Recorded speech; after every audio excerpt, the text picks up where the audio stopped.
Alô, amigos e seguidores do canal, bem-vindos. Aqui Vitor Machado do canal Vitor Man, Literatura Fantástica e de Terror. Sábado, Lovecraft, 30 de agosto, última postagem do mês. Hoje, dentro daquela nossa proposta do projeto 3.0, nós vamos voltar para o mito Cthulhu clássico, aqueles autores lá da década de 30. Semana passada, no sábado passado, foi novo mito Cthulhu, né? E agora a gente volta para os clássicos e assim a gente vai alternando. Quarta-feira nós tivemos aquela magnífica noveleta do Hélio de Soberal, que foi a Benfeitora dos Aflitos, que acabou indo ao ar na quinta e não na quarta, né? Espero que quem a tenha perdido, né? Tá aqui o link para vocês darem uma olhada lá. Vou botar o link logo da playlist Hélio de Soberal, que tem dezenas e dezenas de postagens com obras desse monumento do pulp brasileiro. Mas vamos para o pulp americano hoje, né? Hoje eu fiz uma escolha assim, é um autor, vamos ver quantos de vocês conhecem. Ele é um autor importante do pulp, além do pulp até. Ele tem uma história, primeiro que ele viveu muito, né? Ele morreu com 94 anos. Mas quem é ele, afinal? Estou já me adiantando aqui, sem falar de quem se trata, né? Trata-se do Hugh Barnett Cave. Hugh Barnett Cave, nascido em 1910 e veio falecer só em 2004, 94 anos, e escrevendo até o fim. Ele começou nos anos 30, né? Ele era garoto, ele era um rapaz, né? Nos anos 30, Lovecraft ainda era vivo. E eles não tinham eles não tiveram nenhum contato, nenhuma relação, eles apenas trabalhavam com o mesmo patrão, né? Eventualmente, porque ambos nessa época publicavam na Weird Tales com certa frequência. E o Hugh B. Cave, ele era um dos mais assíduos colaboradores da Weird Tales nessa época. Foi a época áurea do pulp e foi a fase da carreira dele tipicamente pulp. Mas por que eu escolhi ele? Ele não é o que se pode chamar de membro do círculo Lovecraft. Certamente não era membro do círculo. Porém, esta obra e outras também, não muitas, mas essa especificamente, eu escolhi ela justamente por causa disso. Ela é uma obra tipicamente mito Cthulhu. Vários personagens são mencionados, participam do jeito que um grande antigo participa das histórias, né? Participa por trás, né? Esses personagens, Nyarlathotep, Urgot e outros, o Hastur, participam dessa história de hoje. Então é indiscutivelmente uma obra do mito Cthulhu, do clássico, do cânon original, né? Apesar de ele não... Veja como eu escolhi ele justamente para dar essa pincelada diferente. Eu pensei em botar alguma coisa mito Cthulhu do Robert Bloch ou de outros do círculo Lovecraft, mas isso a gente já tem bastante, vamos ter muito mais.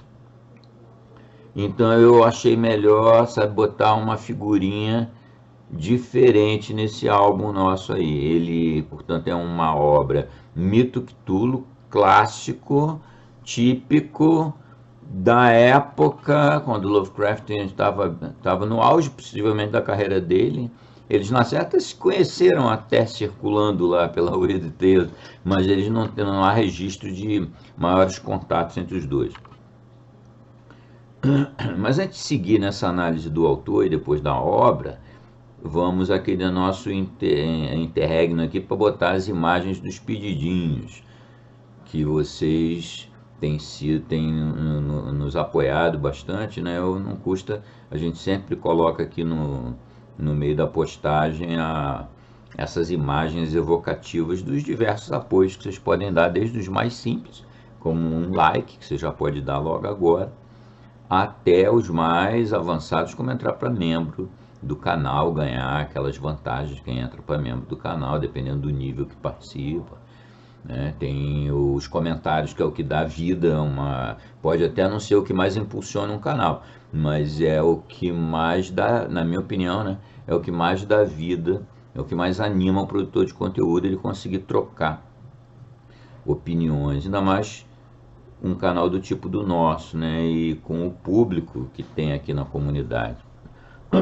Mas é isso aí, não vamos perder muito tempo com isso. Eu aposto que vocês vão dar o apoio que puderem. Não esqueçam do hype no fim, né?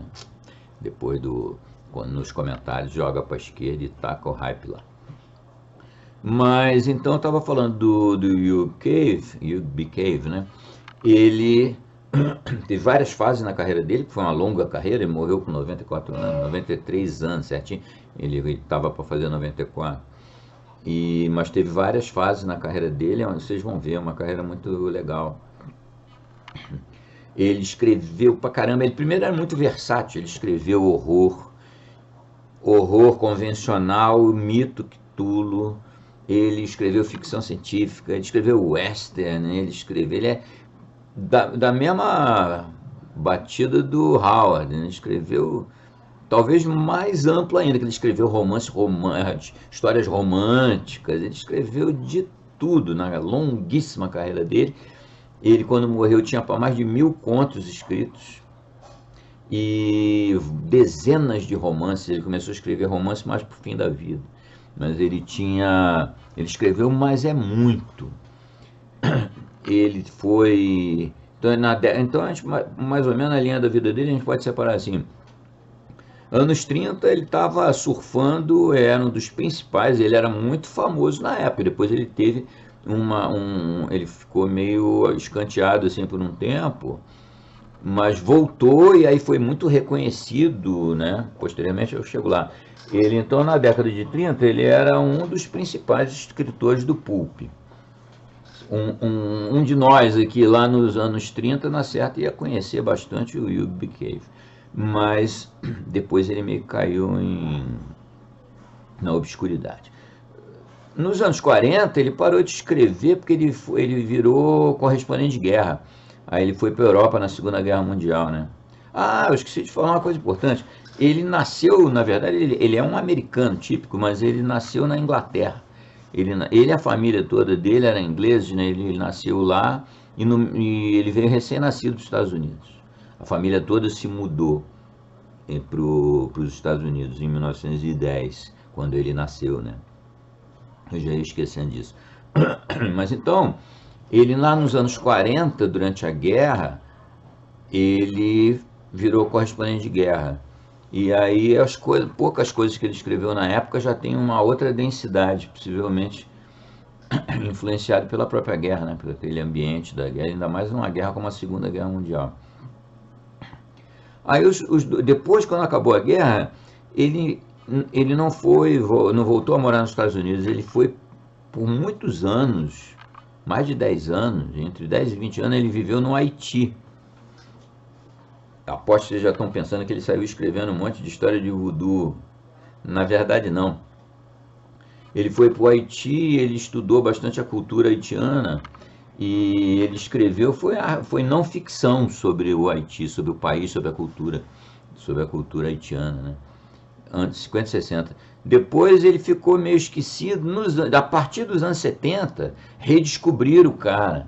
Aí começou a ser publicado assim, muitas antologias que ele participou, ele foi incluído em muitas antologias, né? Ele começou a ficar muito famoso, ganhou o prêmio, aquele prêmio do Fantasy Awards, que tinha a estatuetinha com a cara do Lovecraft. Ele então viveu uma espécie de um revival. E aí o mais incrível, quando ele já tinha 80 anos, ele morreu com 93, a partir dos 80 anos de idade, ele voltou a se dedicar a escrever, e aí que ele começou a escrever a maior parte dos romances da carreira dele. Você vê que é um literato, propriamente dito, né? Bem, a obra dele, como eu disse, é Mito Cthulhu, mas ela é de estilo completamente diferente do Lovecraft, como vocês vão ver. Inclusive os grandes antigos que aparecem na história, eles são invocados por um cara lá, mas aí eu vou deixar para a gente discutir em cima dos comentários que vocês possam fazer. Sempre tem aquela célebre discussão, né, da diferença de abordagem para os antigos do Lovecraft e do Derleth. Com o Hugh B. Cave é muito maior ainda, né? Eu diria até que os antigos, lá o Nyarlathotep, ele é tratado como um demônio e ponto. Não tem esse conto, apesar de ser weird fiction e ser mito Cthulhu, ele não tem nada de horror cósmico à la Lovecraft. Vamos ver o que vocês dizem. Mas é isso aí. Então é uma postagem diferente, representa o mito Cthulhu clássico, mas um autor não do círculo Lovecraft. Espero que vocês aprovem a escolha e que isso dê mais uma adensada no nosso painel que a gente vem construindo aqui junto já há um bom tempo. Abraço a todo mundo, divirtam-se, fiquem bem e vamos lá para a Ilha da... Olha, falei e não disse o título do conto, é mole. A Ilha da Magia Negra, Ugby Cave, 1934, publicado originalmente na Grande Weird Tales. A Ilha da Magia Negra, por Ugby Cave, originalmente publicada na Weird Tales em agosto de 1934. O Capitão Brook, mestre do Bela Gale, foi o homem que trouxe Peter Mace para Faicana. E como não conheci o garoto até sua chegada, devo contar a primeira parte desta história como ela foi vista pelos olhos do Capitão Brook. Então preciso voltar um pouco no tempo. Brook estava na praia, como diz o ditado, quando a Johnson Trading Company em Papeete lhe ofereceu o Bela Gale. A Johnson Company, como a maioria das pequenas empresas de Papeete, operavam uma frota de barcos de segunda categoria, equipados com escunas e navegando sob sua própria bandeira.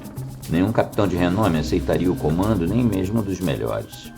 Mas Brook estava desesperado. Suas ordens eram aportar em Faite, navegar para o norte até Fakarava e Tauou e atracar em Harioa, negociando o máximo de copra que a escuna pudesse comportar. Ele deveria estar de volta a Papeete dentro de um mês, se possível, e deveria levar um passageiro, um homem branco, até Harioa. O homem branco era Peter Mace, e se pudesse escolher, Brook teria escolhido uma companhia mais promissora, ou mesmo nenhum. Peter Mace era um jovem magro, de aparência preocupada, dotado de um par de olhos que não deixava escapar nada. Não devia ter mais de 25 anos, e, segundo ele, estava em Papeete há apenas 3 semanas.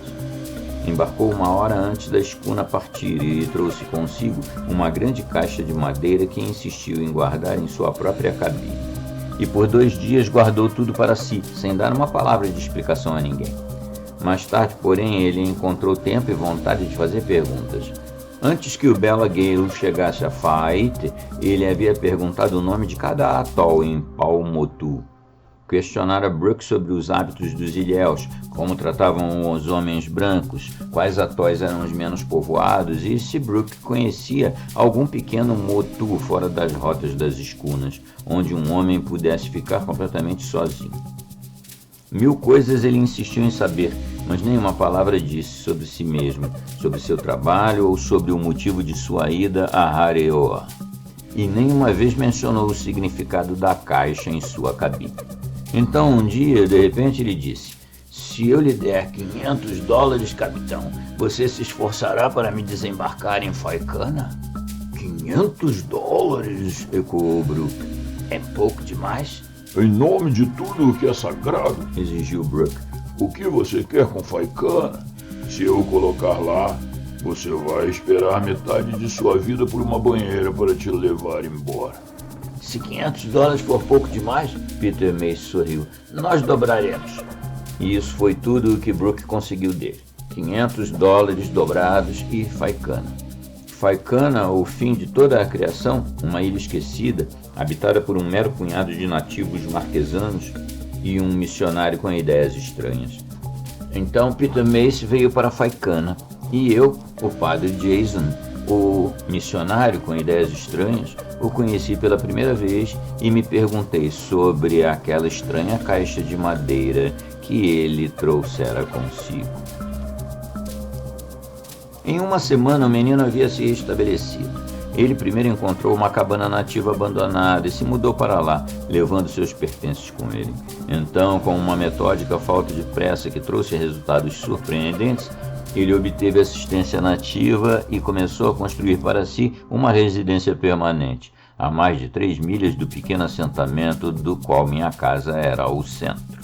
Aparentemente, ele preferia ficar sozinho com os negócios que o trouxeram à nossa ilha.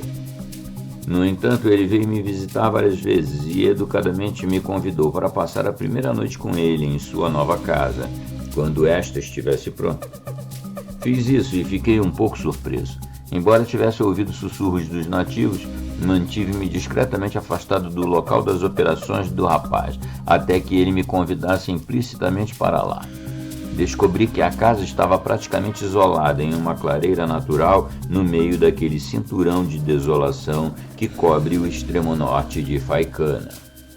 Seu único meio de comunicação com a aldeia era uma trilha estreita e perigosa através da selva densa, que exigia mais de 1 hora da mais difícil caminhada. Certamente Peter Mace não desejava visitas casuais. A casa em si, no entanto, estava completa em todos os detalhes. Uma elaborada residência nativa de 2 cômodos, com um pequeno quarto adicional no andar de cima. Sentamos lá naquela noite, ele e eu, bebendo conhaque nativo e jogando xadrez. Nossa conversa nunca tocou em questões de personalidade. Nem ele nem eu fizemos perguntas, nem ele se ofereceu para me mostrar o que havia no quarto de cima. Quando chegou a hora de eu ir-me, ele me desejou uma boa noite e instruiu seu recém-adquirido garoto nativo, Menegai, a me acompanhar de volta à aldeia. E por 2 semanas isso foi tudo o que vi dele. Mas a curiosidade nativa, você sabe, é algo facilmente despertado. E ouvi muitas histórias estranhas durante essas 2 semanas. Peteme, os marquesanos assim chamavam o rapaz, e ele, segundo diziam, era a encarnação do demônio. Durante o dia, eles o ouviam trabalhando no quarto de cima de sua casa e, quando não estava trabalhando, andava de um lado para o outro como um animal enjaulado, resmungando e resmungando para si mesmo. Várias vezes, quando se aproximavam da janela do andar de baixo e espiavam para dentro, o viam sentado à mesa, curvado sobre uma pilha de livros, com garrafas de uísque empilhadas à sua frente. Ele estava bêbado, dizia. Seus olhos estavam dilatados e vermelhos e suas mãos tremiam enquanto segurava os livros. Mas o que ele tinha naquele quarto do andar de cima eles não sabiam, pois era impossível espiar pela janela e descobrir. Eu sabia que todas essas histórias eram muito exageradas, porque meu povo era composto, na melhor das hipóteses, por crianças supersticiosas. Mas eu sabia também que devia haver alguma verdade nelas, pois os nativos não são mentirosos deliberados, a menos que possam, mentindo, ganhar coisas materiais para si mesmos. E assim, pensando em convidar o menino para minha casa e lá conversar com ele sobre si mesmo, fui uma tarde à sua casa. Ele não estava lá quando cheguei. Bati e não obtive resposta, e ao abrir a porta não encontrei ninguém lá dentro. Era estranho, pensei, que ele fosse embora e deixasse a porta aberta, pois vi que ele a havia equipado com uma fechadura patenteada. Chamei seu nome em voz alta e então, perplexo, olhei ao meu redor. A mesa estava empilhada de livros e manuscritos encadernados em papelão. Curioso, olhei para eles e então os estudei atentamente. Estremeci então e de repente senti como se estivesse em um lugar profano.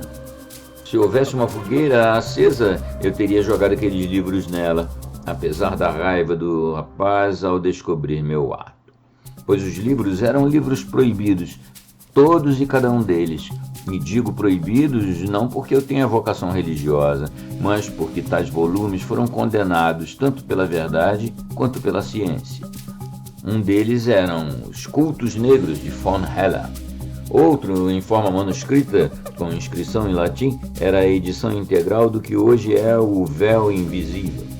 Um terceiro eu acreditava ser, e agora sei que minha crença estava correta, a parte que faltava daquele perigoso tratado, Le Culte de Mort, de cuja parte faltante apenas 4 cópias são consideradas existentes.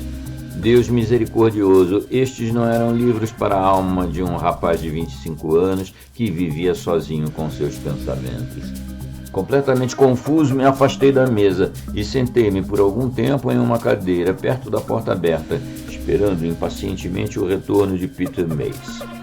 Quando ele não veio, levantei-me e comecei a andar de um lado para o outro, e de repente me lembrei do que os nativos haviam sussurrado sobre o quarto acima do meu.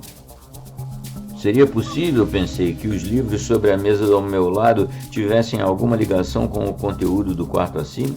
Seria possível que Peter Mace tivesse se aprofundado nesses assuntos além do mero estudo deles? Hesitei. Esta não era minha casa. Eu não tinha direito de subir a escada estreita que pendia tão convidativamente no canto escuro do quarto onde eu estava. No entanto, eu tinha o direito, como conselheiro religioso, de saber de quais pecados o menino era culpado, para que eu pudesse instruí-lo adequadamente. Deliberadamente, portanto, eu atravessei o chão a passos largos. A escada era frágil, sólida o suficiente, talvez para suportar o peso do corpo magro do menino, mas não tão sólida que eu me sentisse confortável em subi-la. Subi devagar e cautelosamente, testando cada degrau antes de confiar meu peso nele. Então estendi a mão para cima e empurrei para o lado o tapete que cobria a abertura no teto. E com um suspiro de alívio eu enfiei meus braços pelo buraco. E então duas coisas aconteceram. Atrás e abaixo de mim, a porta da casa bateu com força contra a parede, quando Peter Mace cruzou a soleira. E diante de mim, na altura dos meus olhos, vi uma coisa sentada como um Buda no chão daquele quarto no andar de cima. Vi a coisa apenas por um instante, antes que as mãos bêbadas do rapaz agarrassem as minhas pernas e me arrastassem para baixo. Eu a vi também na penumbra, o que explica o erro da minha primeira impressão. Impressão que carreguei comigo por semanas depois disso, acreditando ser verdade. Pois a coisa que vi foi uma mulher, nua e me encarando. Uma jovem e adorável garota, sentada completamente imóvel em um pedestal feito de tábuas cobertas com tecido. Ao lado dela estava a caixa na qual ela havia sido transportada para Faikana. Em suas mãos, estendidas para mim, estava uma grande tigela de metal na qual algum produto químico, ou combinação de produtos químicos, queimava com um odor tão doce quanto o cheiro de éter. Foi tudo que vi. O degrau da escada quebrou sobre mim quando Peter Mace se jogou sobre mim. Se jogou na minha direção. Caí de lado contra a parede. A queda me atordoou. A próxima coisa que percebi foi que Peter Mace estava de pé, com as pernas abertas na minha frente. Minhas costas estavam apoiadas na mesa e minhas mãos estavam rigidamente estendidas, para impedir que o rosto contorcido do rapaz se chocasse contra o meu. Naquele momento, Peter Mace não me reconheceu. Estava louco de raiva. Seu rosto estava sem cor e as veias em sua testa se projetavam como cicatrizes antigas. Ódio animal transparecia em seus olhos. Palavras guturais, grosseiras e terríveis saíram de seus lábios. Ele teria me espancado até a inconsciência, talvez até a morte, se eu não tivesse tropeçado para trás e tateado até a porta. Então corri, sabendo que não deveria ficar e tentar argumentar com um homem tão diabolicamente raivoso.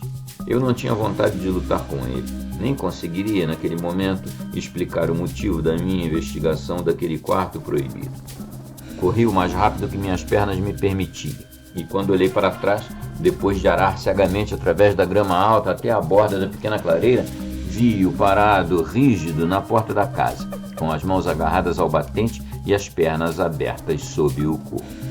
E com essa imagem gravada em minha mente, virei-me e mergulhei pela trilha até a aldeia.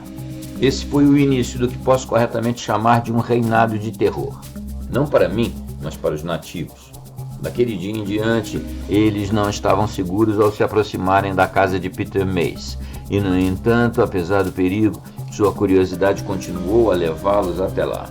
Mais de uma história me chegou sobre a fúria insana do rapaz, de como, ao descobrir um nativo azarado dentro da fronteira proibida, ele saiu correndo como um louco, perseguindo o nativo até mesmo na selva.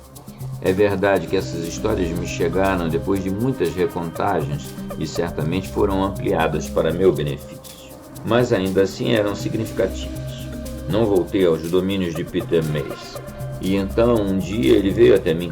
Sozinho ele veio, no calor do meio-dia, de cabeça descoberta e pés descalços. Olhando para ele, nenhum homem jamais poderia imaginar que aquele degenerado desgrenhado havia sido, pelo menos 3 semanas antes, um jovem e abastado aventureiro. Ele me encarou, incerto.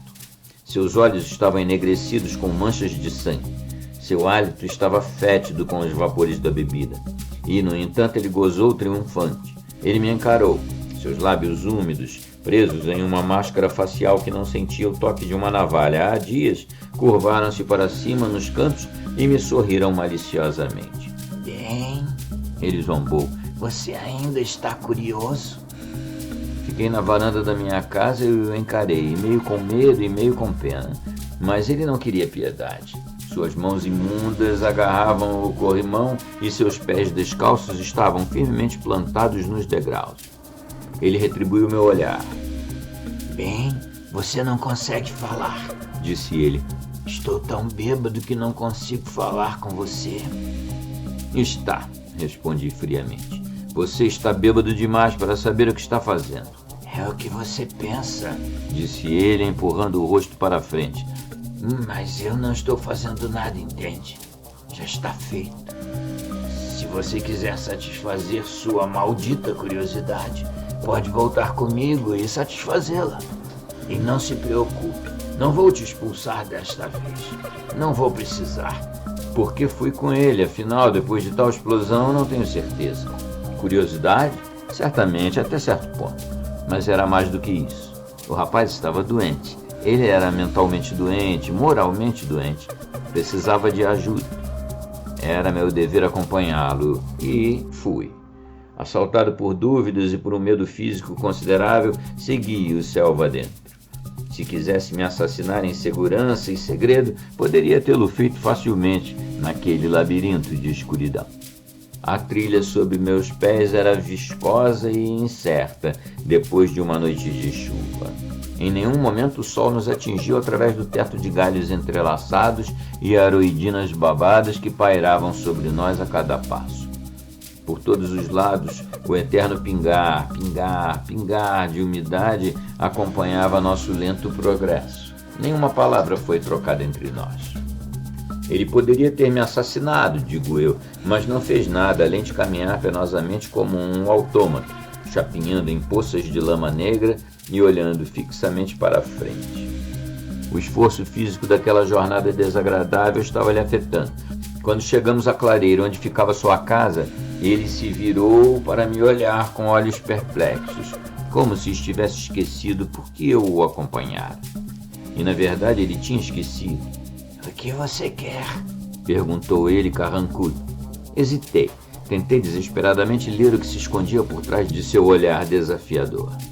Disse a mim mesmo que sua perplexidade era genuína, que o conhecimento do que ele havia feito enquanto estava sob o efeito da bebida e à beira da loucura, na realidade, o havia deixado. Então eu disse muito baixinho, enquanto estávamos ali nos degraus de sua casa. Você me pediu para ajudá-lo. Ajudar-me? Ele franziu a testa. Como? Você tinha algo a me dizer, a me mostrar? Algum problema que estava lhe machucando? Você veio até mim porque é meu dever ouvir os problemas dos outros homens e mostrar-lhe, se puder, uma saída. Por um bom tempo ele me estudou, como se estivesse estudando um quebra-cabeças impresso em um livro, e se perguntando se a solução dada era a correta.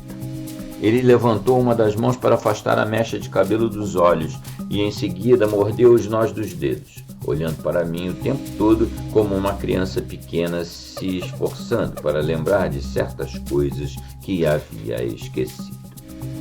Finalmente sorriu e nos conduziu para dentro da casa. Daquele momento em diante, ele não foi o mesmo. Virou-se para Menegai, seu criado, que estava perto de nós, e disse ao nativo para ir embora e nos deixar em paz.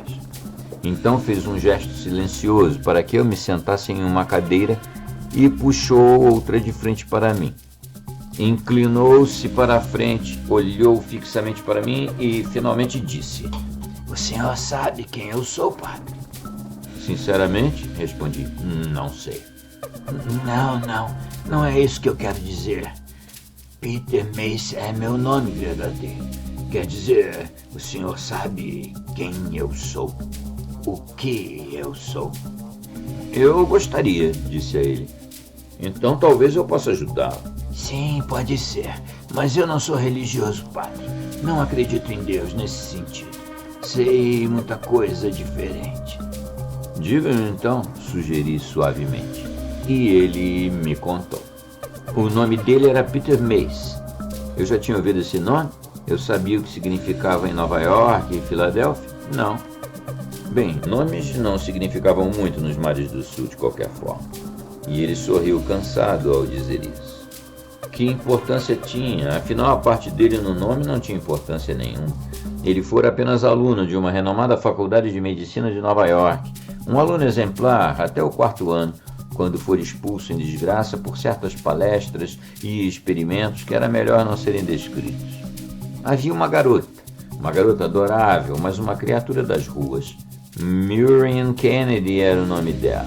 Ela o amara. Ela era limpa, pura, ele me disse. Nós nos amávamos como o seu Deus queria que um rapaz e uma menina se amassem. Não havia nada mais no mundo que valesse a pena pensar. E o seu Deus a tirou de mim. Ele, Peter Mace, vivia uma vida de segredo na época, relutante em encarar a família após ser expulso da universidade. Ele havia se juntado a um jovem simpático que mantinha quartos pequenos e despretensiosos na vila. Esse sujeito, Jean Lanier, estudava arte. Não, criava arte. Eles riam dele, padre, assim como riam de tudo que estava além de sua compreensão. Mas ela havia morrido. A morte espreitava aqueles aposentos sombrios, lançando olhares maliciosos e gritando de escárnio. Até que... enlouqueci, padre. Às vezes ainda fico louco quando penso nisso por ela. Lá estava ela, em meus braços, morta. Uma mulher das ruas, diziam. Uma mulher impura. Mas não era. Era linda. Durante 2 dias, sentei-me ao lado de seu cadáver, acariciando-a, olhando-a fixamente, até que meus olhos não pudessem mais chorar e eu não tivesse mais voz para soluçar. Tudo isso enquanto Jean Lanier se mantinha em silêncio, trazendo-me comida e bebida, respeitando minha angústia, sem nunca me condenar.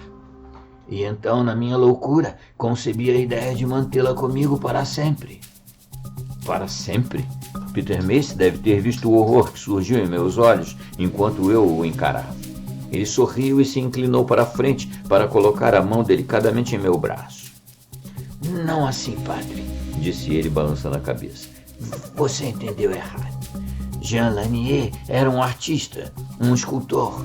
Roubamos dinheiro, ele e eu, e durante uma semana ele trabalhou dia e noite sem dormir para fazer para mim o que eu queria. Quando terminou, cobrimos o seu pobre cadáver e o levamos para longe da cidade, onde tudo era silêncio e paz.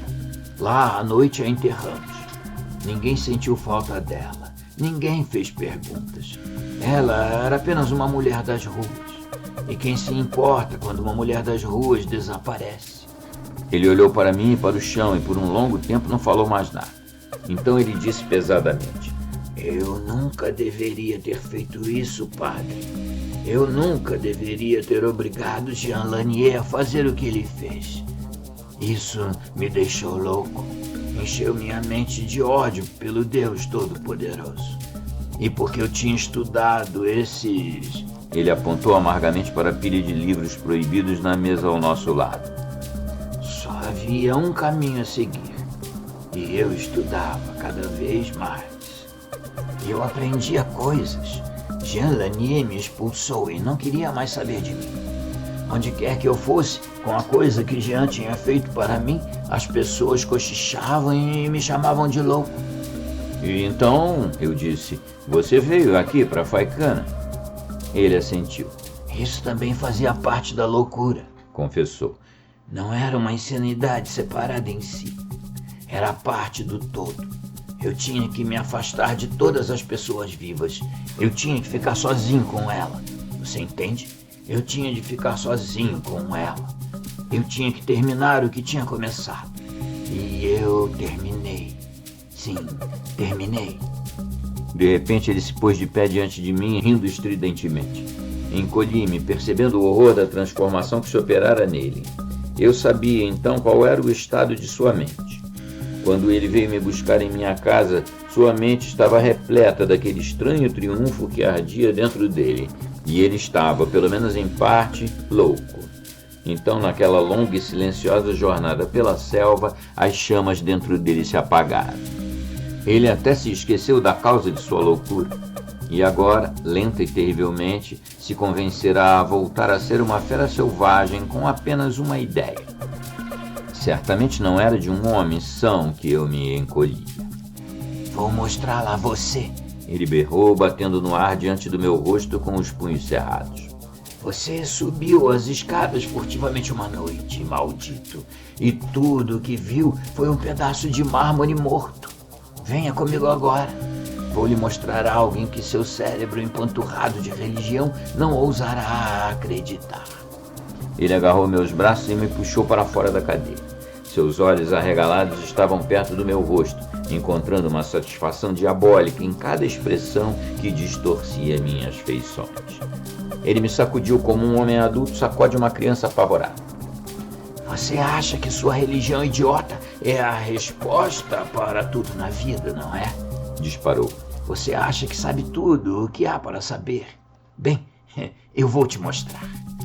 Eu vou te ensinar uma coisa. Ele me empurrou para além da mesa onde aqueles volumes obscenos estavam empilhados. Selvagemmente ele segurou meu braço e me forçou em direção à escada que levava àquela câmara sombria acima. Se eu tivesse conseguido passar por ele para alcançar a porta, eu teria fugido daquele lugar sem hesitar, assim como fugi uma vez antes. Mas a fuga não era possível. Eu teria me seguido, tenho certeza disso, e me arrastado de volta. Só Deus sabe o que poderia ter acontecido então. A escada balançava perigosamente enquanto eu a subi. Não tive tempo de subir com cautela. Se eu tivesse parado, ele poderia ter me empurrado à força por aqueles degraus estreitos, precipitando-nos ambos para o andar de baixo. Estranho que eu temesse dano físico, quando deveria estar temendo 1000 vezes mais intensamente o provável horror mental em que havia tropeçado. Mas não vi esse horror a princípio, mesmo depois de escalar a abertura no teto e tatear até os pés do chão da sala além. Aquela sala era um domínio de sombras, e o súbito brilho de um fósforo na mão erguida de Peter Mace não revelou a princípio o que estava à minha frente. Então eu vi e dei um passo para trás com tanta violência que meu corpo rígido foi chicoteado pelos montantes de ripa na parede atrás de mim. Peter Mace havia se aproximado de uma pequena mesa e acendido uma vela que estava lá. E a vela, uma coisa rudimentar, feita em casa, que ardia com um brilho fantasmagórico, crepitava e chiava enquanto inundava o quarto com sua iluminação. Aquele quarto era um sótão, pequeno, vazio e nada convidativo. De pé ali, um homem de estatura comum poderia ter estendido a mão sem esforço e tocado o teto. As paredes e o piso eram da mais tosca construção, feitos de madeira ru-ru e revestidos com esteiras de atap grosseiramente tecidas. Apenas uma janela estava à vista, e esta estava mascarada por uma tira de tecido de algodão imundo. E ali, encostada na parede oposta, olhando diretamente para mim, estava sentada a coisa que eu outrora ousara olhar. Ali, sob o brilho inquieto da vela, a coisa me confrontou, e desta vez eu vi cada detalhe dela, separado e singular. Eu já disse antes que a coisa era uma mulher, e era mesmo. Agora, enquanto eu avançava temeroso em sua direção, fascinado pela maneira quase real com que me observava, não consegui reprimir o espanto diante da sua estranha perfeição. Se Jean Lanier tivesse feito aquilo, então Jean Lanier tinha sido um verdadeiro artista, pois a mulher era uma criatura de mármore, esculpida com tanta delicadeza e maestria que cada parte de sua forma requintada poderia ser confundida, mesmo de perto, com a realidade viva. Ela estava nua e sentada em atitude de meditação, com as mãos estendidas, segurando o prato de metal que eu já vira antes. E eu sabia intuitivamente, mesmo enquanto me maravilhava com a sua estranha beleza, que havia algo terrível, algo errado na maneira como ela estava sentada ali. Esta, disse lentamente a Peter Mace, é a mulher que você amava? Esta é Maureen Kennedy? Ele riu, Não de forma selvagem ou triunfante, mas tão suavemente que me virei abruptamente para olhá-lo e o encontrei sorrindo para mim, como sorri um homem que sabe mais, muito mais do que sua vítima.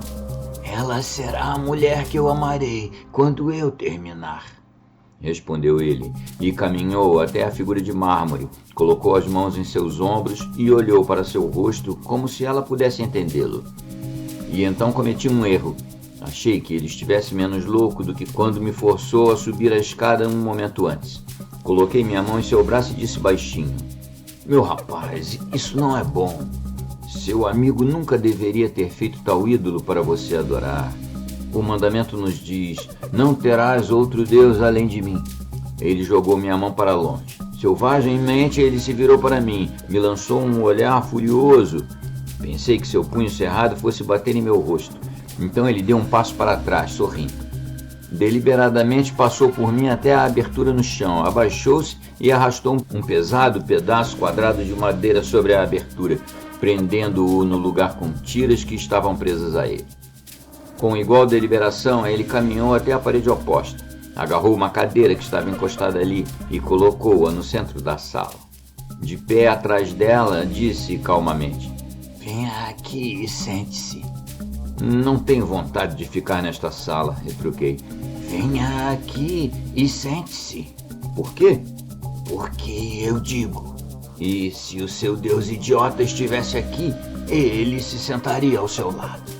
Se qualquer um de vocês se recusasse, eu mataria os dois. Hesitei e ele ficou imóvel, esperando. Lentamente, então, obedeci e minhas mãos tremeram nos joelhos enquanto me sentava na cadeira. Agora você vai sentar aqui e observar, ordenou ele. E não vai dizer nada. Tenho trabalho a fazer. Não devo ser interrompido. E se o seu Deus tolo não o castigar por olhar para coisas proibidas, você logo saberá por que pedi a Jean Lanier que fizesse esta mulher para mim. E agora devo contar verdades que talvez fosse melhor não serem ditas. Provavelmente serei severamente condenado pelas palavras que aqui escrevi. Talvez eu seja mais do que condenado, e você também, por lê-las. Mas essas coisas precisam ser ditas para a salvação daqueles que um dia possam ser loucos o suficiente para seguir os passos de Peter Mays. Lá estava eu, sentado em uma pequena câmara cheia de sombras saltitantes. Lá, à minha frente, estava sentada aquela imagem de mármore de uma mulher adorável demais. A saída estava fechada, a única janela fechada e mascarada. Estávamos sozinhos, Peter Mays, a mulher e eu, em um quarto amaldiçoado por pensamentos sinistros e maquinações malignas. E, ignorando completamente a minha presença, o rapaz prosseguiu com os seus trabalhos profanos. Foi primeiro a um pequeno compartimento na parede e de lá retirou vários volumes encadernados, um dos quais levou para a mesa. Debruçando-se sobre ele e virando as páginas deliberadamente, encontrou o que procurava e começou a ler silenciosamente para si mesmo. Vi os seus lábios moverem-se com as palavras. Vi a terrível ânsia nos seus olhos enquanto fitavam a página sem piscar. Rígido e imóvel, ele ficou ali, sob a luz intensa da vela, os ombros curvados para a frente, a cabeça baixada, as mãos cerradas e brancas sobre o tampo da mesa. Então endireitou-se, virou-se lentamente e caminhou em direção à mulher. De uma bolsa de couro macio que jazia aos pés da mulher, tirou algo pequeno e preto e tocou-o nos lábios de mármore da mulher. A princípio pensei que fosse um crucifixo, então percebi meu erro e estremeci, pois era um crucifixo invertido e o rosto nele era de um demônio lascivo.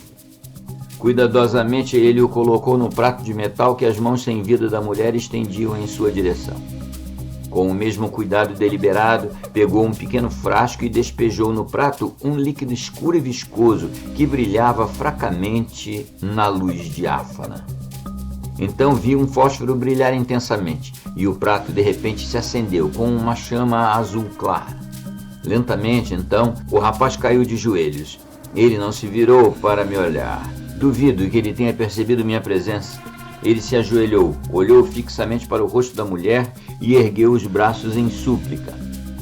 De seus lábios saiu um tom baixo e monótono, quase inaudível, como se ele estivesse rezando. Na verdade, pensei que ele estivesse rezando e meu coração se encheu de pena dele. Eu respeitava seu tormento, eu entendia sua solidão. Então ouvi as palavras que ele murmurava. Eu as conhecia e fui eu quem roguei a um Deus misericordioso para que nos perdoasse a ambos. Você já ouviu falar da Missa Negra? Você tem consciência do seu significado hediondo? Então você sabe a extensão da loucura na alma de Peter Mace e sabe para quem ele murmurava suas maldições. Mas era mais do que isso. Vagamente percebi a enormidade de sua intenção e lenta, mas seguramente, enquanto ouvia, tornei-me presa de um terror absoluto. 1000 vezes desde aquele dia me censurei por não encontrar coragem suficiente para detê-lo.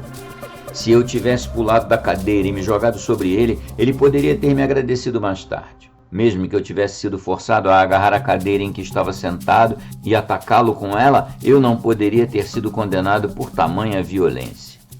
Pois o rapaz era louco. Ele se estava convidando à aniquilação.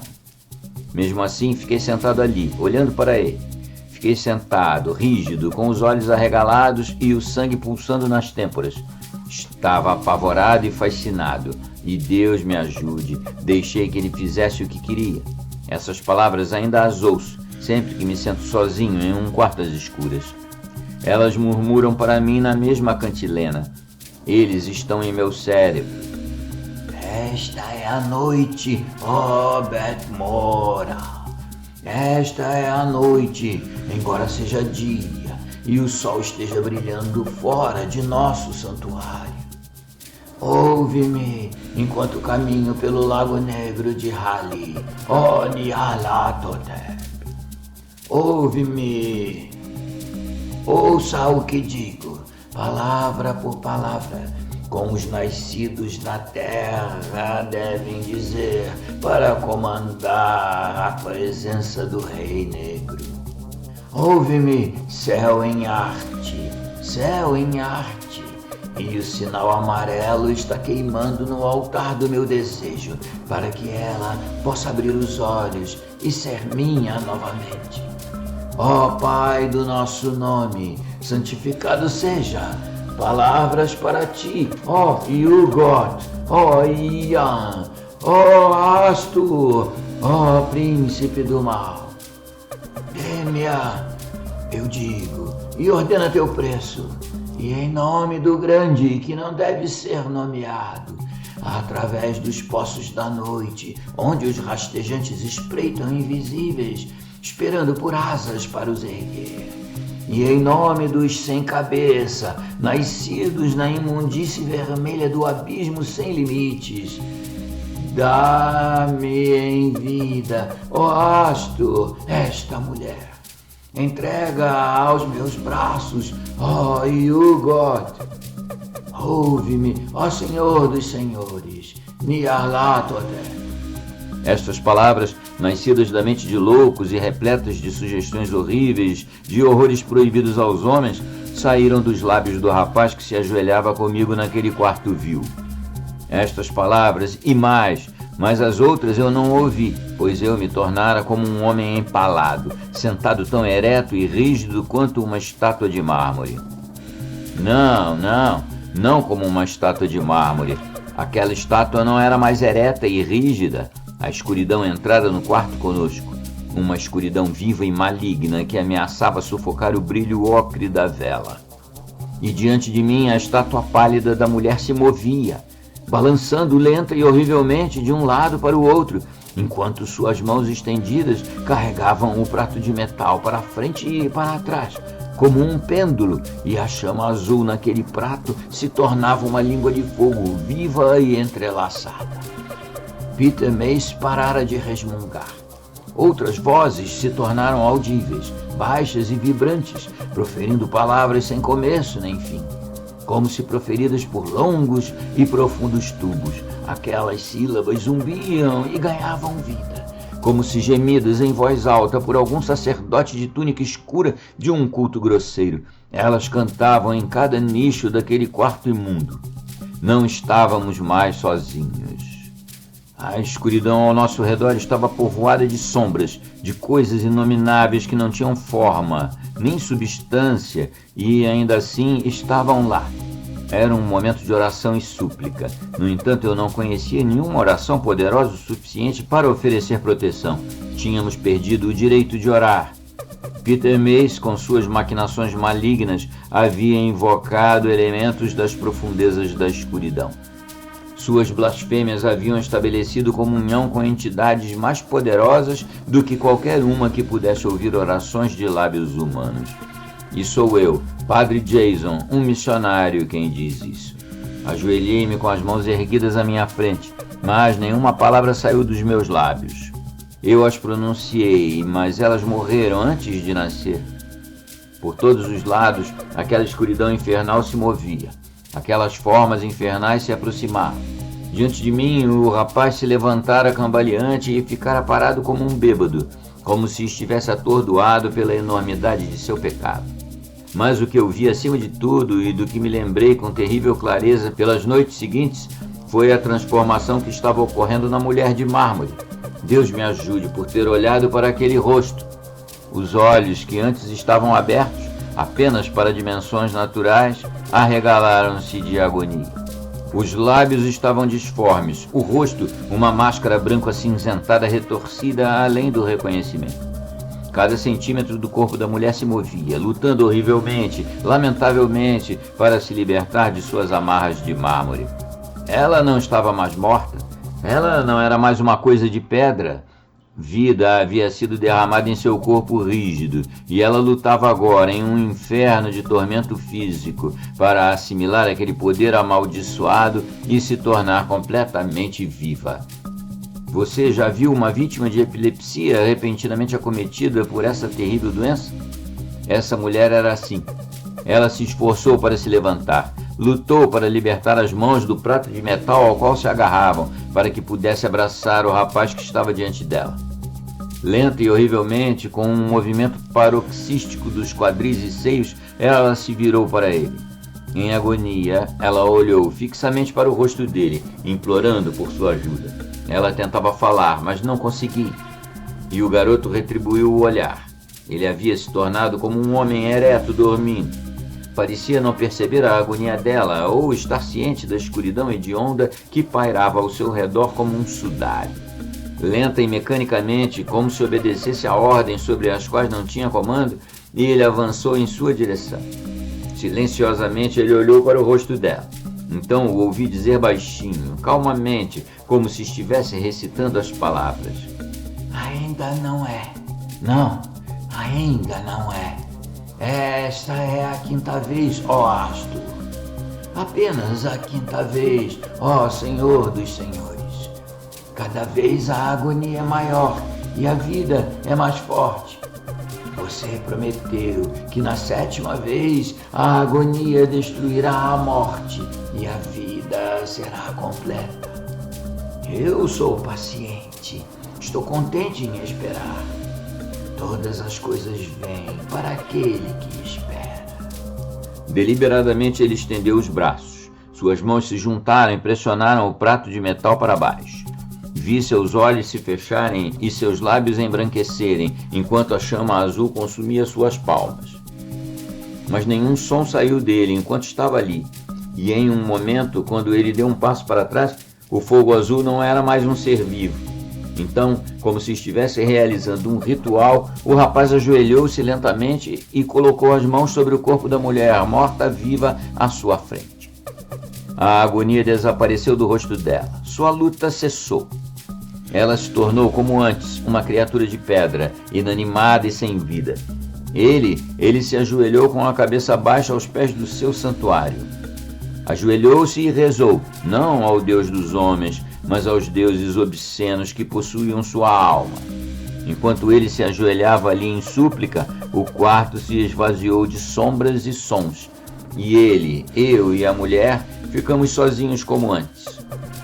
E eu, sabendo apenas que meu coração estava negro de horror e meus olhos cegos pelas coisas proibidas que eles haviam contemplado, rastejei silenciosamente até a abertura no chão, Afastei o quadrado de madeira que a cobria e desci lentamente, cautelosamente, pela escada até o quarto abaixo. Nenhum som era audível naquela câmara de mistério acima de mim, enquanto eu caminhava silenciosamente até a porta. Nenhum som acompanhou minha fuga da casa de Peter Mace.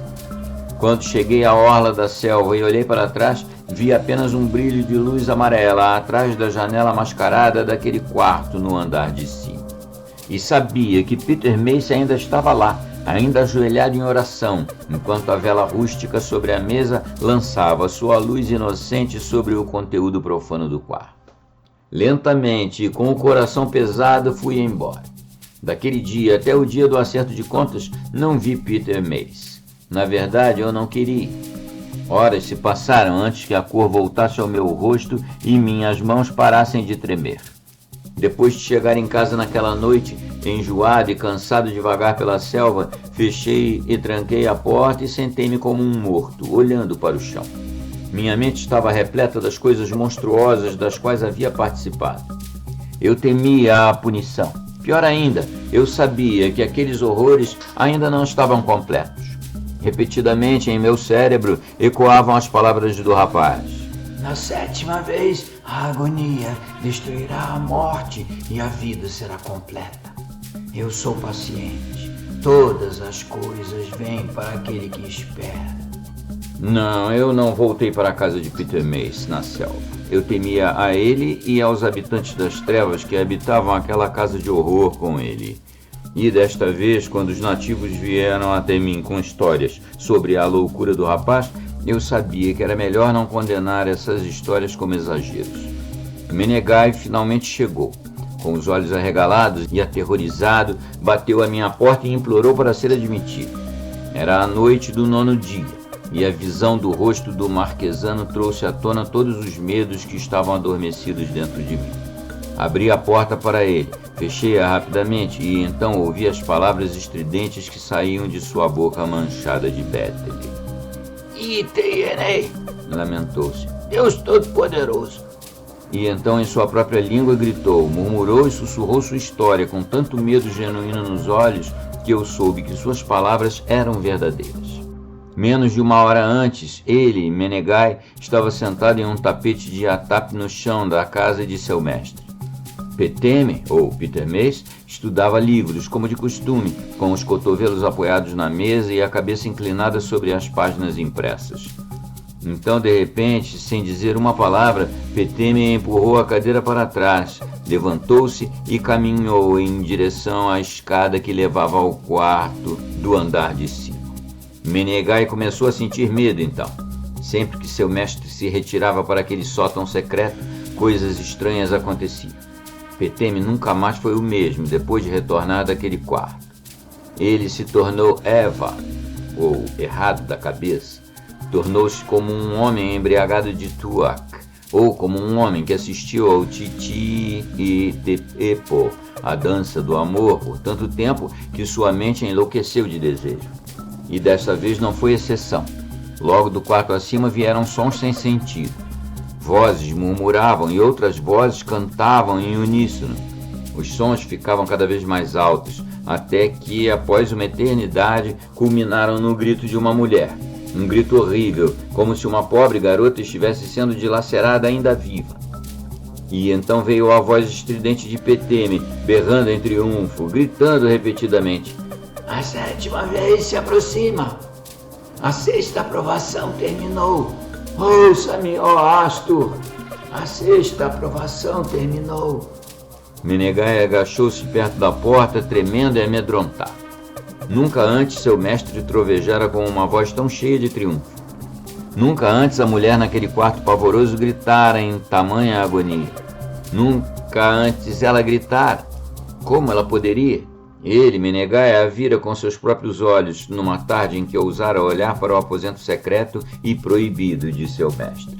Ela era uma mulher de pedra. Como uma mulher de pedra poderia gritar? Aterrorizado, Menegai esperou que seu mestre descesse a escada. E depois de um tempo, Peteme voltou, cambaleando e resmungando para si mesmo. Menegai recuou e o encarou.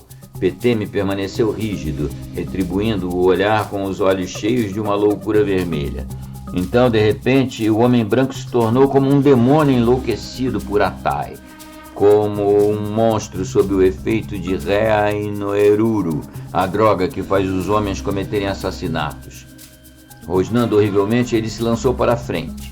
Maldita seja! Rugiu. Você é como todo mundo nessa maldita ilha. Você acha que eu sou louco? Você veio me espionar, rir de mim. Por Deus, vou lhe mostrar o que acontece com os curiosos. Vou mostrar a todos. Só por um milagre Menegai escapou.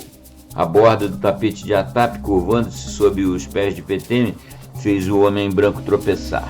Menegai escapou para a porta e correu pela soleira, gritando. Peteme cambaleou atrás dele, mas Menegai chegou à selva primeiro. E na selva o marquesano fugiu para esconderijos onde o homem branco não ousava seguir. E agora Menegai estava aqui em minha casa, implorando proteção, e em meu coração eu sabia que antes que outras 24 horas se passassem, todo o hediondo caso de Peter Macy e a Mulher de Pedra chegaria à sua terrível conclusão. E eu estava certo. Mas antes que as 24 horas terminassem, algo mais aconteceu. Eu estava na varanda da minha casa e era manhã novamente, e o sol era uma bola carmesim de sangue ascendendo das águas azuis da lagoa. Menegai, o marquesano, havia se esgueirado para sua cabana na aldeia. Eu estava sozinho. A princípio, o que vi foi apenas um pontinho cinzento no horizonte distante, tão pequeno que poderia não ser um pontinho sequer, mas apenas a minha imaginação. Levei as duas mãos aos olhos e espiei por baixo deles. Mas meus olhos estavam cegos de tanto olhar para o sol vermelho, e logo eu não conseguia ver nada além de um brilho carmesim. No entanto, aquele pontinho estava lá, e eu sabia o que era: um navio. Mais tarde vi-o novamente, e enquanto eu o observava, Menegai veio correndo pela trilha, apontando e gesticulando animadamente. Uma escuna, Tavana! Gritou ele. Uma escuna! Venha aqui! Sim, uma escuna estava chegando, mas por quê? O que um comerciante vagabundo poderia querer com Faikana? Em 4 anos, apenas um navio havia visitado nossa ilha isolada, e esse navio trouxera Peter Mace. Trouxera infelicidade e horror, um louco e uma mulher de pedra. Poderia este estar trazendo uma carga semelhante? Não respondi às perguntas ansiosas de Menegai. No fundo, temia a chegada daquele novo mensageiro de fora. Menegai, olhando-me fixamente para o rosto, leu meus pensamentos e cessou a tagarelice. Aturdido, deixou-me e correu para a praia. Muito tempo depois dele ter ido embora, fiquei ali, olhando, na esperança, contra todas as esperanças, de que o navio que se aproximava de alguma forma, no último momento, mudasse de curso e partisse novamente, deixando-nos sozinhos. 2 horas depois, a escuna ancorou fora do Recife, perto o suficiente da costa para que nós, na praia, pudéssemos discernir seu nome. Era o Bella Gale, o mesmo Bella Gale que trouxera Peter Mace a Faikana. Enquanto olhávamos, um pequeno barco atravessou a abertura dos recifes e veio lentamente em nossa direção. E um momento depois eu estava olhando para o rosto barbudo do Capitão Brooke e apertando a mão suja que ele estendeu na minha. E eu me perguntava, mesmo então, que evento terrível ou que cadeia de eventos teria acontecido para colocar aquele brilho assombrado e desesperado nos olhos do Capitão Brooke. Logo descobri. Sem preâmbulos, Brooke disse sem rodeios. Quero falar com o senhor, pai. A sorte. Juntos fomos até minha casa e fechamos a porta para os nativos curiosos que se reuniam do lado de fora. Lá, com a mesa entre nós, Brooke contou sua história. Tem uma mulher a bordo, padre. Ele franziu a testa. Vamos lá, diga que estou louco. Eu sei disso, diga a ela que ela é louca. Qualquer mulher tola o suficiente para se confiar a uma barcaça infestada de baratas como a Bella Gale deveria ser internada num hospício. Esta deveria estar lá de qualquer maneira. Ela é muito estranha. Ele tirou uma garrafa do bolso, ofereceu-a a mim e bebeu. Engasgando, ele bateu a rolha violentamente e se inclinou para a frente, apoiando os cotovelos na mesa. Ela estava esperando em Papete quando voltei depois de deixar o rapaz aqui. Resmungou ele. Alan, esse é o gerente de Papete, a trouxe a bordo assim que lançamos a âncora. Ele me apresentou e me deu uma boa olhada para se certificar de que eu estava sóbrio. Depois disse: Tudo bem, Brooke. Você vai voltar para Harioa. Essa mulher quer encontrar o rapaz que você desembarcou lá. Bem, eu a levei. Eu tive que levar, mas céus, ela era estranha. Você verá por si mesmo quando eu voltar atrás dela. Ela se veste como para um funeral, usa preto o dia todo e um véu preto para completar. Como ela é? Não me pergunte. Estou a bordo da mesma escuna podre com ela há quase 10 dias, vindo direto de Papete para cá, e ainda não sei que tipo de cara ela tem. Ela não fala a menos que precise, e mesmo assim não diz mais do que 3 palavras por vez. Meu Deus! E ela é estranha mesmo. Eu te digo. Brooke pôs a mão no meu braço e se inclinou ainda mais sobre a mesa, falando num sussurro, como se tivesse medo de ser ouvido. Olhei em seus olhos e vi medo neles. Medo de verdade, que já estava lá há muito tempo.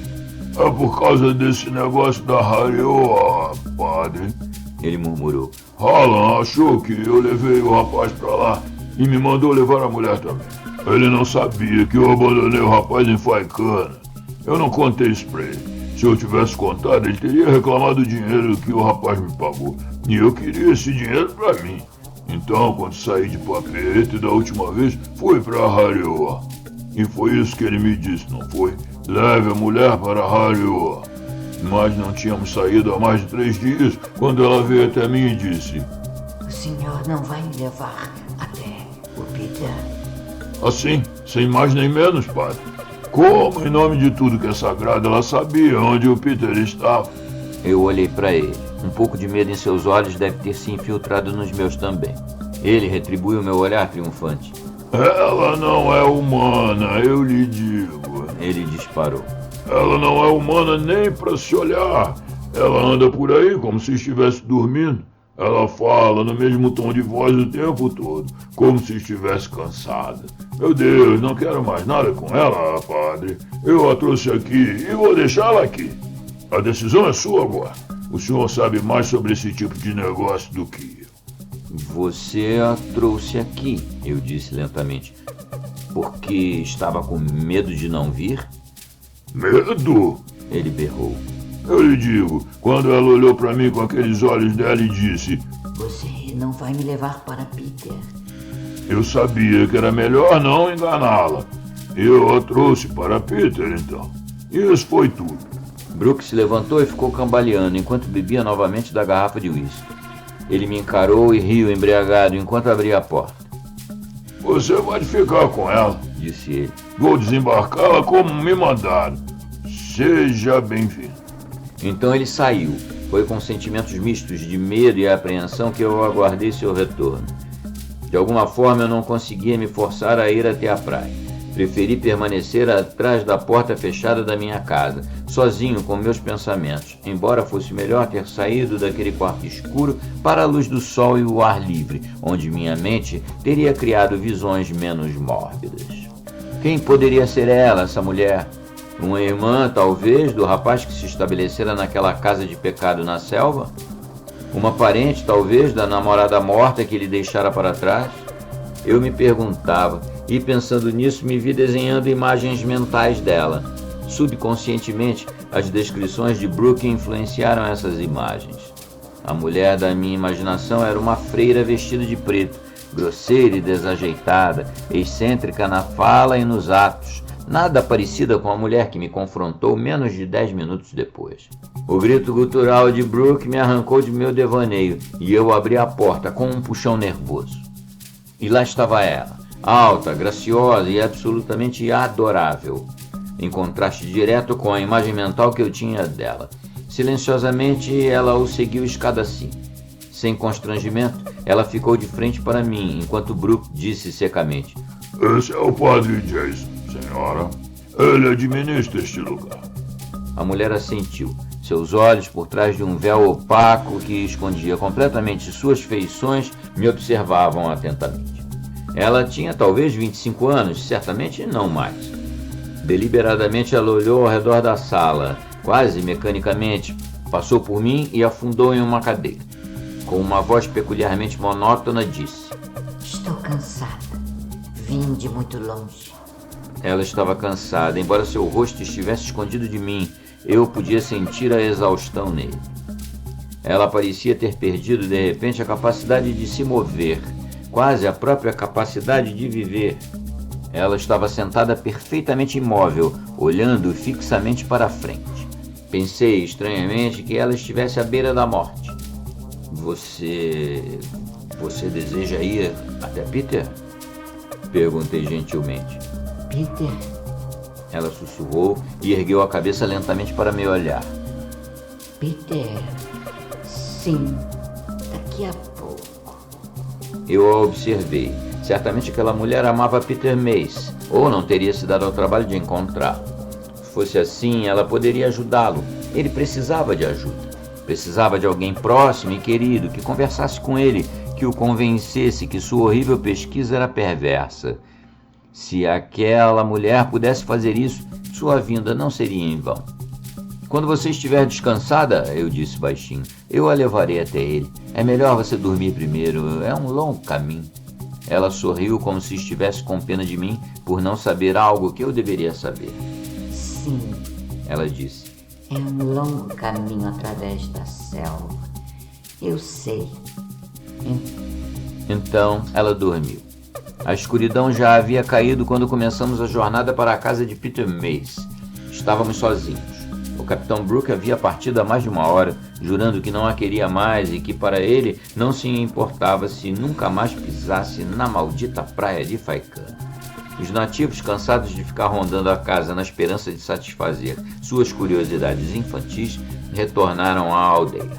Ninguém nos viu começar aquela jornada que teria um fim tão terrível, mas eu não tinha nenhum pressentimento do fim, então. Pensei em Peter Mace, vivendo sozinho em sua morada isolada na selva, e agradeci a Deus por enviar a mulher para ajudá-lo. Misteriosa ela era, sem dúvida, e nunca se dera um nome. As minhas esperanças eram altas, e uma estranha confiança me tomou quando a conduzia pela trilha da selva. Nem mesmo a própria selva, negra como a morte, cheia de formas e sons sinistros, conseguiu apagar a canção em meu coração. Recusei-me a considerar o possível perigo ao nosso redor. Recusei-me a ter medo. Um Deus misericordioso havia enviado aquela mulher para Faikana, e o mesmo Deus misericordioso a conduziria em segurança até o fim de sua jornada. Ela também não tinha medo. Seguiu meus passos com ousadia e deliberação. Ela não falou. Várias vezes, quando me virei para ajudá-la a atravessar trechos de pântano negro ou sobre enormes tocos caídos de árvores a oa, ela apenas sorriu e aceitou minha mão sem fazer comentários. Então, finalmente, preparamos o fim da trilha e entramos na clareira onde a casa de Peter Mace se erguia diante de nós. E pela primeira vez, a dúvida me assaltou. Apenas uma luz ardia naquela estrutura sombria, uma luz pálida e amarela atrás da janela com máscaras do quarto de cima. Caminhamos lentamente em direção a ela e ainda mais lentamente subimos os degraus da varanda. Bati hesitantemente e não houve resposta. Minha mão tremia na maçaneta. A porta se abriu e entramos silenciosamente. Ali no escuro ficamos lado a lado, a mulher e eu, e nenhum de nós falou. No canto mais distante da sala, um tênue raio de luz descia do teto, revelando os degraus superiores da escada e a superfície irregular da parede ao lado. A abertura estava fechada. Da câmara acima de nós vinha a voz profunda e cantada de Peter Mace, proferindo palavras que já trouxeram terror repentino ao meu coração. Não há necessidade de repetir essas palavras aqui. Já descrevi em detalhes o ritual para o qual aquela sala de horror foi projetada. Basta dizer que o horror, desta vez, estava se aproximando do clímax, que outras vozes, nascidas de lábios que não tinham forma humana, estavam lenta e terrivelmente se elevando em um crescente estridente, abafando as blasfêmias que saíam da garganta do menino. Mesmo enquanto a mulher velada e eu permanecíamos imóveis, aqueles sons se elevaram a um rugido poderoso, gritando seu triunfo. E com eles veio o grito estridente e terrível de uma mulher em angústia mortal. Gostaria agora de ter cedido ao medo em minha alma e fugido daquele lugar maligno. Gostaria de ter agarrado o braço de minha companheira e a arrastado de volta para o outro lado da soleira. Em vez disso, fiquei pregado ao chão. Fiquei rígido, ouvindo a mistura de vozes enlouquecidas que berravam acima de mim. A casa inteira ecoava aquelas vibrações selvagens. Palavras de terrível significado, de sugestividade assustadora, eram arremessadas de gargantas monstruosas para lamentar e gritar nas profundezas mais profundas da minha consciência. Repetidamente ouvi nomes proferidos com significado suficiente para cravar em minha alma um pavor inominável e incontrolável. E acima de todos eles, dentro de todos eles, estridente aquele grito selvagem de agonia física que saía dos lábios de uma mulher. O terrível estrondo atingiu seu clímax enquanto eu estava ali. Por um longo momento as paredes ao meu redor, o teto acima, o chão abaixo tremeram como se estivessem sob o efeito de uma forte ventania. Então, lentamente, os sons diminuíram. Lentamente eles se transformaram em sussurros e murmúrios sinistros, nos quais eu não conseguia distinguir nenhuma palavra. E finalmente apenas um som audível permaneceu, a voz baixa e apaixonada de Peter Mace, falando em tons triunfantes que eram em si mesmos muito significativos. Então me movi. Mecanicamente afastei-me da mulher ao meu lado e caminhei em direção à escada no canto. Temerosamente subi os degraus de madeira, mantendo-me ereto com as mãos que tremiam violentamente enquanto subiam a passo de caracol. Do quarto acima de mim, a voz do rapaz vinha em exclamações entrecortadas, proferindo palavras de triunfo, de carinho. Freneticamente ele dizia: "Está consumado! Amado, está consumado! A agonia destruiu a morte! A vida está completa! Eles me prometeram que seria assim e cumpriram sua promessa. Oh, meu amado, venha a mim!" Estremeci por um longo tempo, agarrei-me imóvel ao meu poleiro, temendo subir mais alto. Se eu tivesse consciência da cena que me aguardava quando estendesse a mão para arrastar a cobertura de madeira da abertura acima de mim, teria me atirado escada abaixo e deixado aquela câmara maligna para sempre intocada. Mas eu não sabia. Deslizei para o lado da barreira. Lancei-me ao andar de cima. E eu vi. O quarto era um poço de escuridão, iluminado apenas pela vela crepitante sobre a mesa. Diante de mim estava Peter Mace, desgrenhado e esfarrapado, a cabeça jogada para trás e os pés descalços plantados no tapete grosseiro de atape que cobria o chão. Em seus braços, pressionada contra seu corpo emaciado, agarrava-se uma mulher nua, uma mulher cuja pele era tão branca e lisa quanto o gesso de grão fino. Linda ela era, linda demais, e então percebi a verdade. De repente virei-me e olhei para o pedestal coberto de tecido no canto. O pedestal onde a mulher de mármore estivera sentada. Então, horrorizado, olhei novamente para a criatura nos braços de Peter Mace. E ela era a mesma mulher. Deus me ajude. Ela era a mesma. Aqueles horrores da escuridão exterior lhe deram o poder da vida. A mulher nos braços de Peter Mace, agarrada a ele, era uma mulher de pedra viva. Olhei fixamente, incapaz de acreditar no que sabia ser verdade. O próprio horror daquilo me impediu de assimilar todo o seu significado. Eu apenas o encarei e ouvi palavras saindo de seus lábios e o ouvi respondendo a elas. Então, depois de uma eternidade, fiquei ereto e disse em voz alta: "Uma mulher está aqui para vê-lo, Peter." Peter Mace se virou muito lentamente, soltando a criatura nua em seus braços. Ele me olhou fixamente, como se estivesse perplexo com minha presença. Ele olhou ao redor, como se estivesse intrigado até mesmo com o quarto em que estava. Então disse baixinho: "Uma mulher para me ver?" "Sim", assenti. "Ela está esperando." Ele veio em minha direção. Não entendia. Sua testa estava franzida e seus lábios franzidos também. Deixando sua companheira onde estava, ele passou por mim e desceu lentamente a escada. A mulher de pedra não disse nada. Ela ficou imóvel, observando-o. Silenciosamente, eu o segui pelos degraus rangentes até a sala abaixo, onde a outra mulher esperava. E então foi a minha vez de ficar perplexo. Peter Mace e a mulher de preto se encararam. Nenhum dos dois se moveu. Por um instante inteiro, nenhum dos dois falou. A própria intensidade de seus olhares, A própria plenitude de seu silêncio indicava algo culminante que eu não compreendi completamente. Senti que quando a mulher falasse, ela gritaria, mas não gritou. Ela disse calmamente: Você mandou me chamar Peter. Estou aqui. Ele se moveu em sua direção. Atrás e acima dele, um rangido abafado veio da escada de madeira, mas nenhum de nós se virou. O garoto ainda estava olhando com os olhos horrivelmente arregalados. Ele disse, hesitante: Você não está morta. Você está aqui e como pode ser? Eu estava morta, Peter. O que você quer dizer? Ele sussurrou. Eu estava morta, mas você me deu a vida. Eu vim até você. O rapaz pareceu não entender. Só quando ela levantou as mãos e tirou o véu do rosto, só então ele percebeu as consequências horríveis dos pecados que cometera. E eu também os percebi. A mulher diante de mim era a amada de Peter Mace. Ela caminhava na morte. Ela havia sido ressuscitada dos túmulos pelos rituais infernais realizados por ele.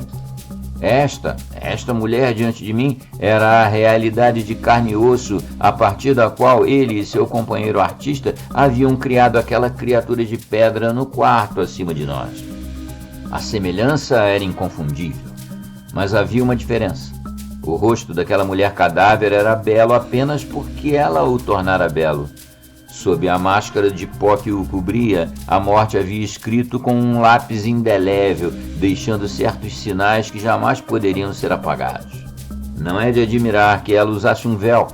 Não é de admirar que ela tenha se recusado a se revelar a mim, ou ao Capitão Brooke, ou a qualquer uma das pessoas que entraram em contato com ela. No entanto, Peter Mace, seu amante, não conseguiu ver o que o túmulo havia feito. Ele estava cego para tudo, exceto para a beleza dela. Ele estendeu os braços e deu um passo em sua direção, e com terrível ânsia a esmagou contra si. Fiquei perto deles, incapaz de me afastar. Novamente ouvi o ranger da escada atrás de mim, mas ainda assim não me virei. Nada importava além da coisa lamentável que estava acontecendo diante de mim. Eu via apenas aquele rapaz de olhos arregalados e soluçantes, segurando em seus braços a mulher que lhe havia sido devolvida. A mulher que, ressuscitada de seu túmulo distante pelos poderes de longo alcance de seus ritos profanos, havia encontrado seu caminho através da metade da terra para alcançar seus braços. Repetidamente ele gritou seu nome em voz alta. Repetidamente ele soluçou palavras de carinho. Toda a sua solidão e anseio transbordaram por seus lábios e sua alma estava nua para ela olhar. E então um sexto sentido me fez virar, ou talvez fosse o baque de pés pesados batendo no chão atrás de mim. Girei lentamente e fiquei paralisado. Lá, ao pé da escada, estava a mulher de pedra que Peter Mace havia criado. Enquanto eu viver, a expressão do seu rosto me assombrará. Seus olhos eram tão escuros e profundos quanto poços de meia-noite. Seus lábios estavam repuxados sobre os dentes entreabertos, num rosnado de ódio animal. Ela ouvira cada palavra do garoto, testemunhara cada ato seu, e agora seu rosto, antes belo, estava contorcido. Ela era uma fera selvagem, cujo companheiro a abandonara. Ela pretendia assassinato. Lentamente, com terrível deliberação, ela avançou pelo chão. Ela não me viu, não considerou minha presença. Seus olhos só se voltavam para Peter Mace e a mulher que se agarrava a ele. Ela passou direto por mim, tão perto que eu poderia tê-la tocado. E eu, Deus me ajude, fiquei como uma imagem esculpida, completamente incapaz de me mover ou gritar um aviso. Eu não vi tudo o que aconteceu. Ela estava de costas para mim e entre mim e suas vítimas. Mas eu vi e ouvi o suficiente para explodir minha alma. Peter Mace sussurrava para sua amada, proferindo palavras baixas de amor e felicidade. Sua voz cessou de repente e então gritou alto, aterrorizado. Ele saltou para trás e se lançou para a frente novamente. Poderia ter escapado se não tivesse se atirado sobre aquela implacável figura de pedra numa tentativa inútil de proteger sua amada. Aqueles dedos horríveis já haviam agarrado a garganta da outra mulher. Peter Mace os rasgou com fúria na tentativa de se soltar. Talvez tivesse pensado melhor em sua própria segurança. Lenta e seguramente, aqueles dedos de pedra cometeram um assassinato. A mulher cadáver afundou no chão, fitando o teto com olhos mortos. Os dedos se soltaram. Só então o rapaz percebeu a futilidade da resistência. Só então procurou escapar. Então já era tarde demais. Aquelas mãos infernais enterraram-se na carne de seu pescoço. Seus lábios se abriram para soltar um grito prolongado de agonia.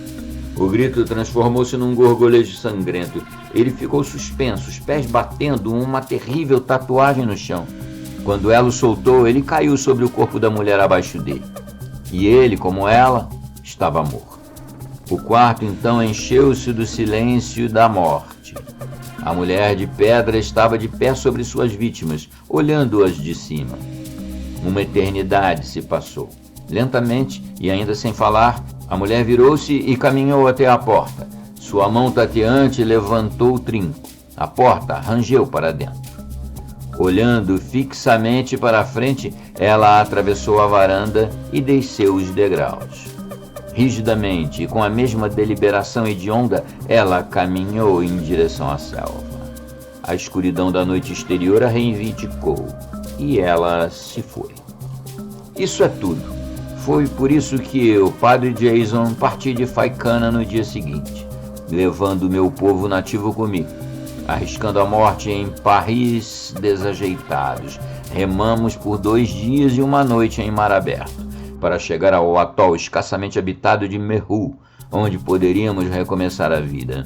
É por isso que na clareira de Faicana, onde se ergue a Casa dos Horrores de Peter Mace, você encontrará uma palavra rústica de madeira de tou plantada para os homens contemplarem. E você lerá as palavras Inei Teavi o Temata Epoa o Faicana, que significam literalmente aqui jazem os corpos dos amantes de Faicana. Mas Faicana é habitada por apenas uma pessoa viva, uma mulher criada para o amor a partir do pecado.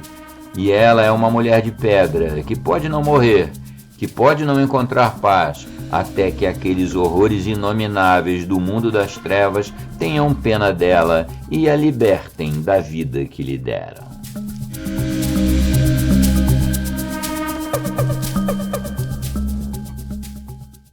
Bem, amigos, espero que tenham gostado. Temos aqui na página final da postagem umas sugestões de novos contos do Círculo Lovecraft, do Mito Cthulhu, e também os grandes clássicos do horror já narrados aqui no canal. E caso vocês tenham gostado muito, considerem a hipótese de ajudar o desenvolvimento do projeto aqui do canal, entrando para membros. Um abraço, até mais.